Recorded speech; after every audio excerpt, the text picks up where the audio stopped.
Welcome to The Dangerous Ones. I'm your host, Jim Drastic, and as always, I'm joined by the award-winning co-founder of 11 Films, Tiffany Drastic. Hey. And executive director of Demcast USA, Nick Knutson. Hey, everybody. Today, we're talking about Donald Trump's dive into cryptocurrency and how it has sparked a wave of ethical red flags. From launching the Trump meme coin to founding the World Liberty Financial with his family, Trump is blurring the lines between personal profit and political power. With reports of exclusive dinners offered to top coin holders, critics argue he is creating a shadow fundraising machine that's ripe for abuse and bribery by foreign and domestic actors alike. At the same time, the Genius Act is making its way through Congress under the guise of regulating stablecoins. Lawmakers like Elizabeth Warren warn it could turn crypto into a legalized slush fund for politicians looking to cash in without consequence. Joining us now to make sense of all this is Mark Hayes, who is the Associate Director of Cryptocurrency and Financial Technology at the nonpartisan and nonprofit coalition Americans for Financial Reform. Mark, welcome to The Dangerous Ones. Thank you so much for having me.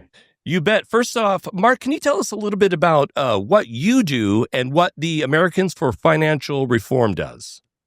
Sure. So AFR is a coalition of about 200 state, national, and local groups who focus on consumer advocacy, labor rights and workers' rights, as well as some other public interest issues, civil rights. And it was formed in the midst of the global financial crisis to create a space for all the people who were harmed by the fallout from that collapse to push for major financial regulatory reforms that would promote financial justice, promote accountability for big players on Wall Street. And we continue to do that this day on a whole host of issues, from looking at the role of private equity in healthcare to pushing for climate financial regulation and dealing with affordable housing. So crypto is just one of a number of things that we work on. And we mostly focus on pushing policymakers to make the right decisions to protect the interests of their communities over big corporations, as well as, do public education and outreach and other things to bring more people into that conversation. Fantastic. And thank God, because I need help in just understanding this stuff. I know. We're really fortunate to have you here, Mark, because most Americans, ourselves included, have little to no clue what crypto even is or how it works. Can you give us the quick and dirty version? What is crypto? Not alone. And I think that's part of finance, right? Is sometimes the confusion is the point, to take things that are relatively simple and make them seem more complicated than they are. So the best way to think about crypto is sort of where it started and where it's come from, right? So I just talked about the 2008 financial crisis, and many of us responded to that collapse with a call for greater accountability for big banks, more tools and pressure on regulators to hold them accountable and to write better rules to protect ordinary people, remedies, really sort of an approach, a big D democratic approach to ensuring that these things had oversight and accountability and democratic participation. But there was a set of people who looked at it and said, well, maybe we can solve this with technology, or so this story goes. And so things like Bitcoin and crypto were sprung from the notion that let's take a couple of different technologies that have existed for a while: encryption, which is a thing that tries to protect your emails from being spied on; something called distributed ledger technology, which is really just sort of a fancy way of talking about a Google spreadsheet. A ledger is like a database, and distributed one is one that everyone can see in lots of different places at once, that's updated. And then something that called consensus verification, which is using nodes in a network to sort of all agree on what goes into that spreadsheet and what doesn't. And so crypto was born out of this. And the whole idea is, or premise, which we'll talk about as sort of a bit more of a lie than the truth, is if we can replace the rent-seeking banks and other regulators that are sort of in the middle of the transactions between you and me, we can reduce costs. We can make things more transparent. We can make things more democratic, because technology will do the things that those entities are supposed to do. But here's the problem with that. A, those entities, as flawed as they are, actually have a role to play, because so much about what happens in finance is trust. Can I trust you to be telling me the truth when I give this asset to you or pay this piece of money. And that intermediation and all the rules we built around that are really the tools we use to make sure that everyone's playing fair and by the rules. And the second reason is that that technology, known as blockchain technology, which is the sort of platform, the software that all those crypto assets are put out into the world on, doesn't deliver as promised. Blockchain is supposed to be more secure because of the way in which you use that distributed ledger to sort of verify transactions. It's actually, in many cases, less safe. They're subject to hacks on a daily basis.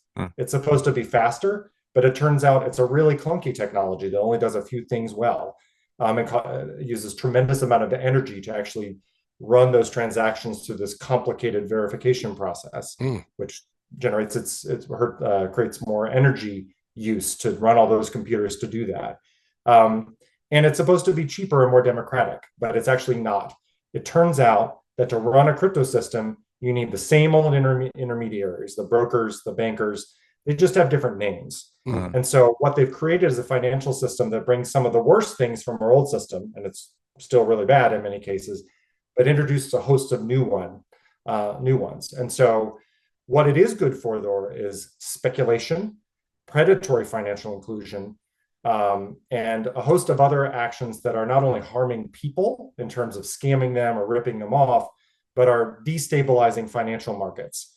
And so our big concern is that the crypto industry is really presenting old wine in new bottles and deregulatory measures that try to rewrite the rules for their benefit, even if that means making everything sort of worse as a result. Interesting. Real quick, is it more private? We always hear that, like, you can, use crypto to like hide money over in like, I don't know, Switzerland or something. Is it more private? Is that true?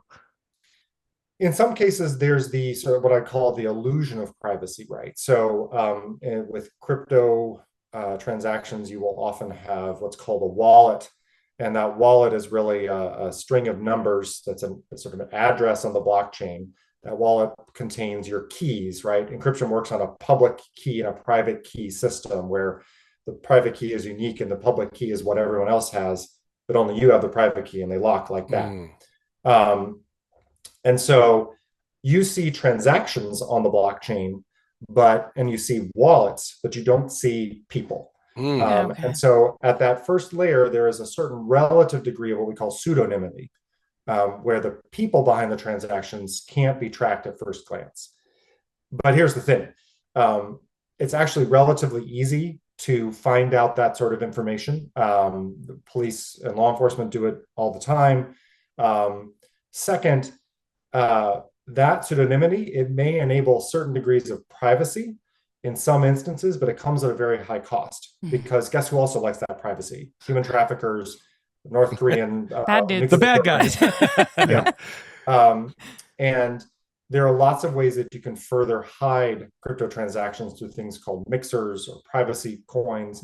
The list is a mile long. Not to mention that a lot of crypto transactions actually don't happen on the blockchain. They happen sort of inside these exchanges, these big entities like Coinbase or FTX, where they sort of write them on a napkin, and then once they're all done, put them on the blockchain, and that's supposed to be transparent. Okay. So again, a big illusion of some level of privacy that doesn't really deliver. There are a lot of caveats to it. Okay, so that brings me to Trumpcoin then. If you could explain to our listeners, our audience, what it is, who's behind it, why is it looked upon as like a potential bribery tool for operatives to funnel money to the Trump brand and his family? Sure. So the Trump meme coin, as it's understood, was a crypto asset that was issued by a set of entities affiliated with Trump prior to his inauguration, and then there have been some subsequent activity around that, including most infamously the sort of auctioning off of seats at a special dinner with the president to the highest buyers of that coin. I think this raises a bigger question about what crypto assets are or are not. Most crypto assets don't have a lot of real, what we call utility, right? Like when you buy an Apple stock, right, there are ways you can, mess with that on Wall Street, but that stock is tied to sort of a promise that Apple's going to go away and take your money and do something with it make a product, provide a service that other people are going to pay them for, and you're all going to benefit as a result. And there are lots of ways you can point to, like, what does Apple do? Well, it makes these products. What's its income? What's its projections? Who's managing it? There's all this information you can glean from a plain vanilla stock that lets you know that your investment is a decent one. There's some risk, some reward. There's rules that set that out. But a lot of crypto assets are based mostly on hype. They present these white papers that are just kind of a lot of crypto jargon. They talk about tokenomics, which are sort of hocus pocus around crypto stuff.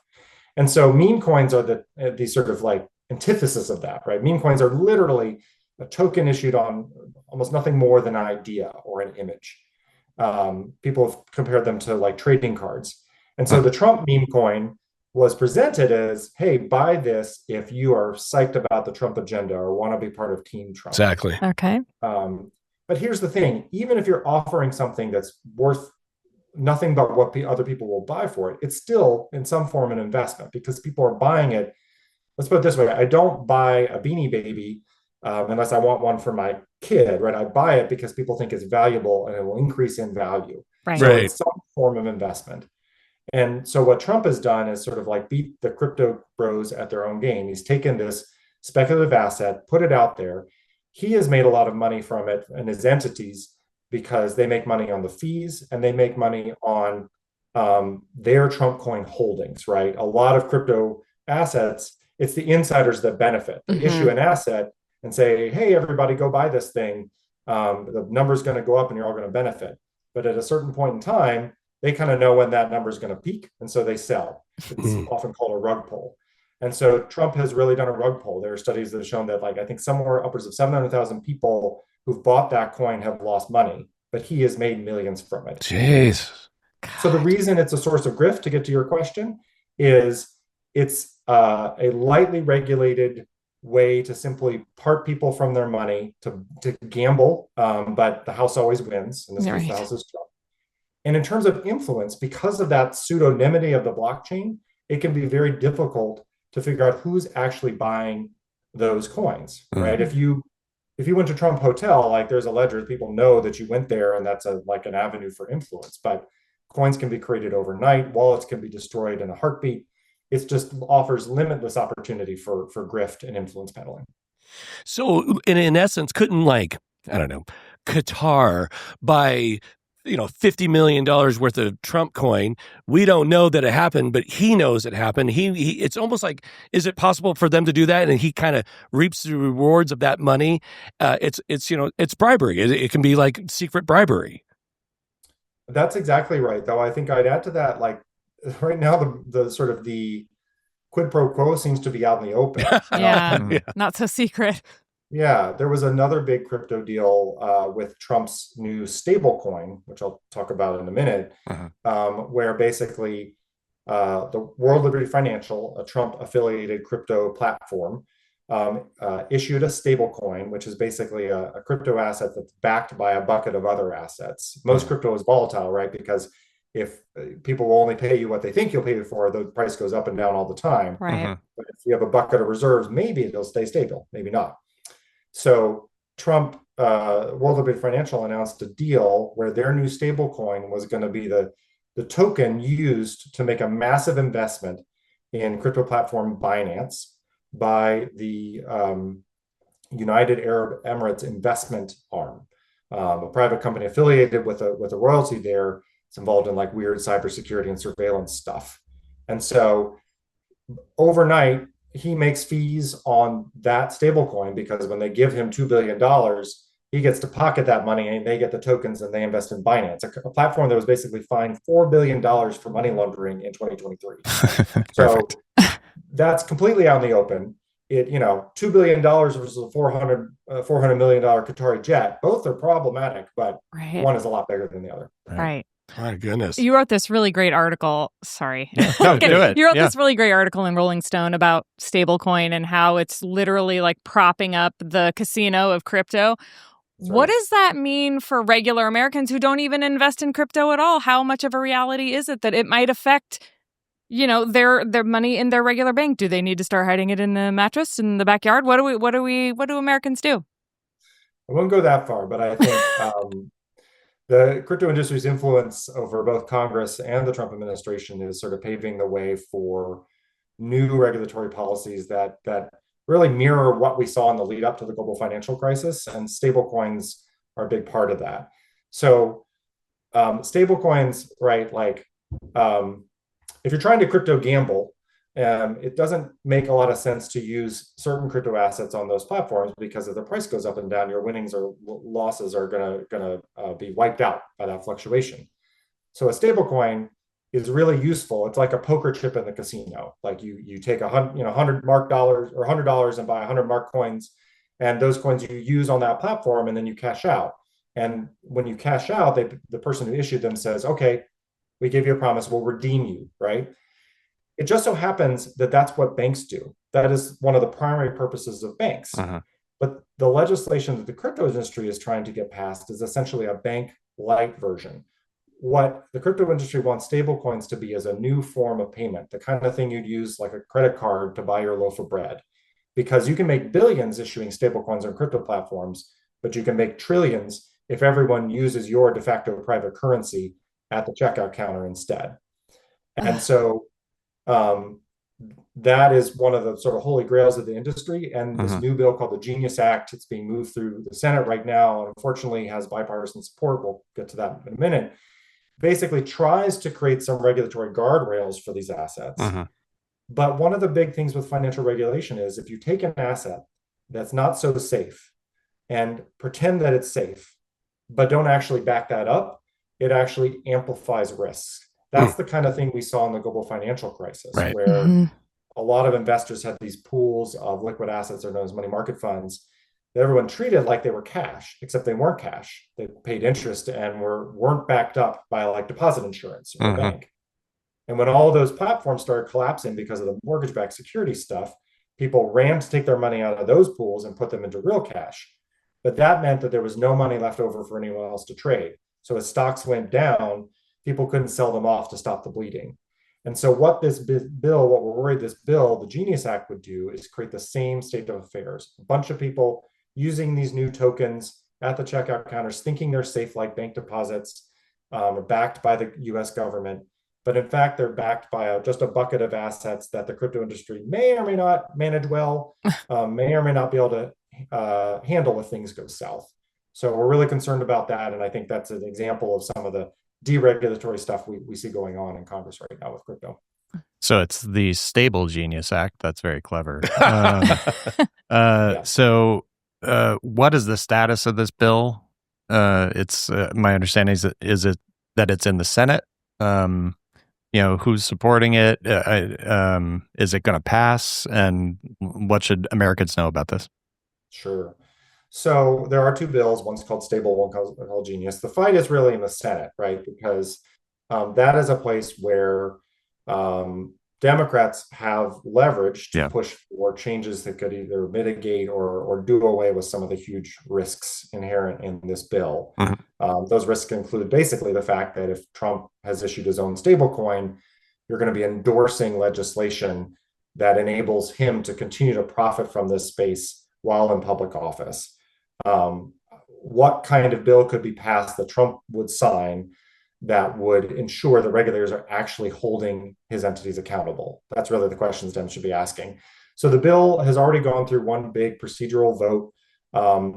What's really interesting is that I think some Democrats are understanding the threat that Trump's conflicts of interest pose here, and are really making the case that you can't really pass good policy when Trump's presence in this marketplace distorts things so much, and that Democrats have limited leverage right now. They should be pushing for legislation that directly addresses and gets rid of this kind of conflict of interest for anyone in the president's seat. And if not, then they shouldn't vote for the bill. But the crypto industry has spent hundreds of millions of dollars in politics. That money has earned the favor or fear of Republicans and Democrats alike. And there are a host of Democrats who are pushing for sort of a halfway measure that this bill represents, in the hopes that maybe they can fix it later. Or maybe this will frankly make it so the crypto industry might not spend as much money against them in 2026. But I think that's a fool's bargain. And instead, they should be using the leverage they have to push back against a bill that looks like a regulatory reform, but could be or deregulatory based at the bottom in disguise. So are there enough Democrats? There's the 60 vote threshold for cloture in the Senate. Are there enough Democrats who are potentially supporting this that it might get through? I'd say yes right now, but I still think it's a huge open question, right? So a couple weeks ago, the Senate thought this was going to be a cakewalk, but to their credit, 9 Democrats said, we're not ready to pass this bill until you make some changes, and we're really concerned about the Trump corruption context here. Some of that was really just buying time to make a few cosmetic changes to the bill that satisfied a few offices. And so the bill has passed a major procedural hurdle that got 60 votes. What we're going to see next week, down to the wire, is a host of amendments being introduced, some of which are more symbolic and some of which could actually solve problems in the bill, followed by a final vote. So they have the votes, but I think many Democrats are still facing pressure from their constituents who are concerned about Trump's involvement in space. So it's really up to kind of people out there who want their policymakers to do the right thing to make sure that those offices know that they don't want them signing off on something that could enable Trump and really sow the seeds of the next financial crisis. Let's assume it all passed and it got signed into law. What do you see as markers that we could recognize as the American people as, it's now affecting adversely America? Like when we think of 2008, like I'm a big fan of the movie The Big Short. I don't know. Have you ever seen The Big Short, about the financial crisis of 2008? And I apologize, but that's where I learned a lot of what a CDO was. But still, there were markers that these people read the tea leaves, that these mortgage bonds were terrible and, blah, blah, blah. What would you say would be the markers that we should be keeping an eye on if this thing passes? Like, could this bill passing bring on another 2008?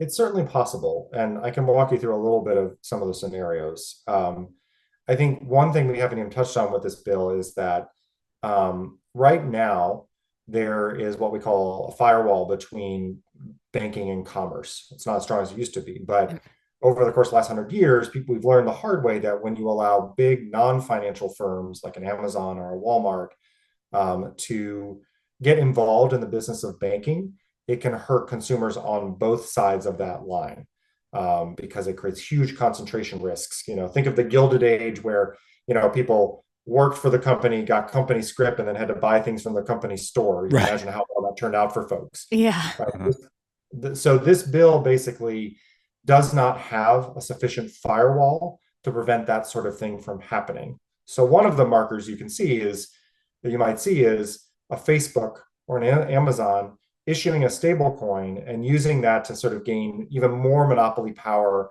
over both financial activity as well as consumers' choices, options, and economic well-being. That's something we've really pushed hard against this bill, is to reestablish that firewall.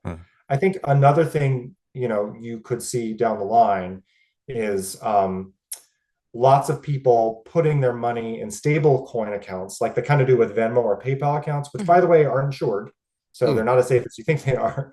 They're useful, but not insured, and taking them away from bank deposits.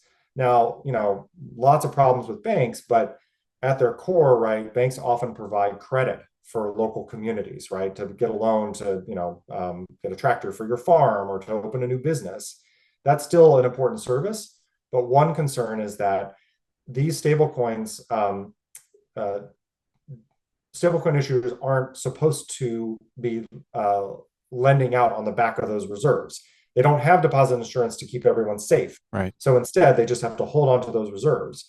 But if more people are putting money into those reserves, it means there's less credit available at a local level for people to do the things they need to do, like take out loans, finance their businesses, et cetera. That's one reason why there's sort of an odd bedfellows here. We've got consumer groups that are concerned about this, but even small banking entities are concerned about how this could impact local credit. And then finally, I think in some ways, what will be actually, here's a great way to think about this. We've already seen a bit of a stablecoin run in the past. In 2023, there was a bank called Silicon Valley Bank, which catered to the jet set VCs out in San Francisco that experienced a run. Now, they experienced a run for two reasons. One, they had a bunch of money in treasuries and they didn't manage the interest rate risk well, even though everyone knew interest rates were going to change. But two, the VCs who got scared about this did the very thing they didn't want to happen, which is they started a rumor mill about SVB not being solvent. And it turns out when you do that with a bank that's a little unstable, it causes it to run. One of the biggest depositors at SVB was a company called Circle, which is the biggest US-based stablecoin issuer. They're supposed to be the grown-up in the room. There are some really sketchy stablecoins out there like Tether, but they're supposed to have safe assets. They're supposed to manage them well, et cetera, et cetera, et cetera. But about 20% or 3.3 billion of their reserves were held in uninsured deposit accounts at SVB. Oh, wow. And within a few hours of this starting to happen, you already saw the peg, the price of that stablecoin, which is supposed to stay stable, go down. And they called it their sort of Cuban Missile Crisis moment. If the Fed and Treasury had not stepped in and offered to make all of SVB's depositors whole, despite the fact they didn't have a deposit insurance for those accounts, you would have seen another crypto crash to rival the one that happened in 2022. So in some ways, the problem is we won't see some of those markers until it's almost too late. Wow. Because everyone thinks the assets are safe until something happens and you have a run. So we're trying to prevent that before it starts. Wow. And so I guess just to kind of, and thank you again for coming on and explaining some of this, because it's a lot for just kind of your average everyday American to take in. And like back in 2008, when you think of like things like CDOs and synthetic CDOs and all these types of things, it's almost confusing by nature. So you'll just leave them alone to do their corruption. What do you recommend we as Americans, our listeners, do to fight back against something they barely understand? That's a great question. And I think, first of all, don't be snowed or fooled by the jargon. There's very little that's new under the sun. We know what can work to keep financial markets safe and to protect consumers. Regrettably, we're in a situation where the crypto industry has joined forces with folks like Elon Musk to destroy some of the regulators like the CFPB that have provided real results and real protections for consumers. But that fight is not over. And so what they need to be telling their members of Congress is we shouldn't be writing new rules for some of the most predatory and aggressive grifters out there in this industry. They should have to play by the same rules. And we should make those rules stronger and make sure that regulators have the power to protect people and aren't kowtowing to whether it's Wall Street, banks, or the crypto industry. The idea is that those rules should work for everybody, not just a few who can play this game. And I think if you stick to that frame, that's something everyone can kind of understand and not get sort of caught up into claims of crypto innovation, et cetera. There's not a lot to it.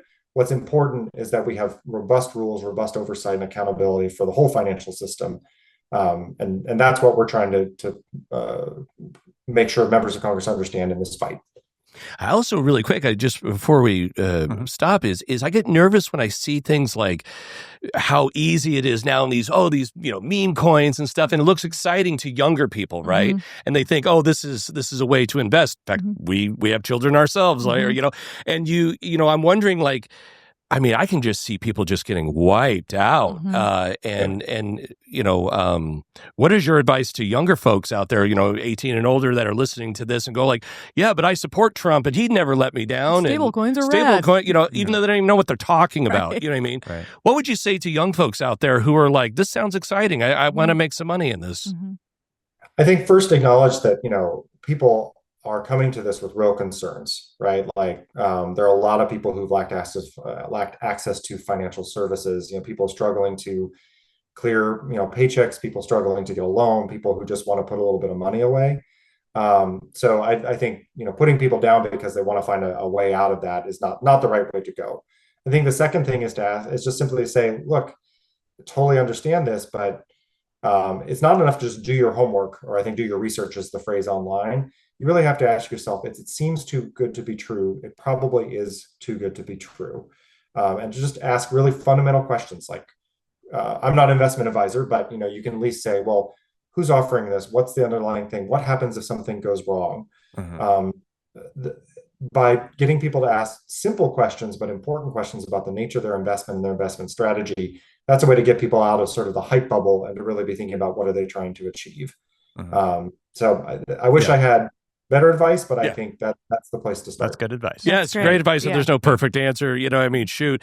Mark, we can't thank you enough for coming on the show and helping us understand this. And over the next 4 years, I have a feeling we're going to be dealing with a lot more crazy.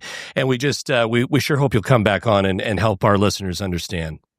Well, I'd be glad to, and keep up a good fight. We'll stay in touch. That sounds good. Right. Thanks, Mark. Thank you. Jesus Christ, man. I mean, if that doesn't get you freaked out, it's corruption on top of corruption. What drives me crazy is how do your average, everyday, hardworking Midwest Trump voter not understand the corruption that's going on? He's just making billions. And they sell it like, well, you can't trust the traditional systems. It's all corrupt. Yeah, and it's the freedom. I want the freedom, And you should know where I'm spending my money, you know? Exactly. So we're going to prop up this other system that's way more corrupt, but we're going to pass it off as something that's not, it's and just way more complicated. Way more. And that's I'm going to be honest. I do not understand finance at all. And I really don't get this stuff. And Mark was a great guest and helped me understand it. But I'm still I don't fucking get it. I'm just it's crazy. Yeah, it's crazy. And it's just like a fake, disguise for what the dollar already is, for what a cash buy already is. And I understand you don't want all your transactions noted in a file somewhere, but guess what? They are. He even just said, he's you can't even, they know exactly what you're doing. But again, okay, fine. We want the freedom to create additional currencies. We want the freedom to be private about our transactions and things. Fine. But what Mark was saying, but then we need some regulation on that. Yeah. And the truth is 2008 wouldn't have happened had we had proper regulation on banks and what they do to mortgage bonds and things. And so, yes, on the freedom, but folks, I mean, like I was saying to Mark, the research we were doing for this interview, because of what was going on, I did learn more. But I'm still I'm oh my God. But ultimately, I think the thing we should all rest on is what he also said was get in touch with your reps and tell them what quit the funny business. Quit the funny business. We're not kidding. Call them up, leave a message, send an email, do all of it. It's really the only thing that we can do. Especially your senators right now. And let it be known that us here on the Dangerous Ones are going to hold the feet to the fire of the Democrats who 100%. Go along with this thing, and we're going to keep an eye on it, and we're going to keep reporting on it. And I'm going to be telling everybody what you did. Yeah. And don't you just love the Stable Act, the Genius Act? It's come on, man. Yeah. The big, beautiful bill. Oh, my God. Folks, thank you for joining us here at the Dangerous Ones. Once again, go to www.tealandorangereport and check out our Substack. Please become a paid subscriber. It helps support this show. Please subscribe to us on YouTube, on Apple Podcasts, Spotify, or wherever you enjoy the show. Give us a like, a 5-star review. It would sure mean a lot. And until then, we'll see you next week.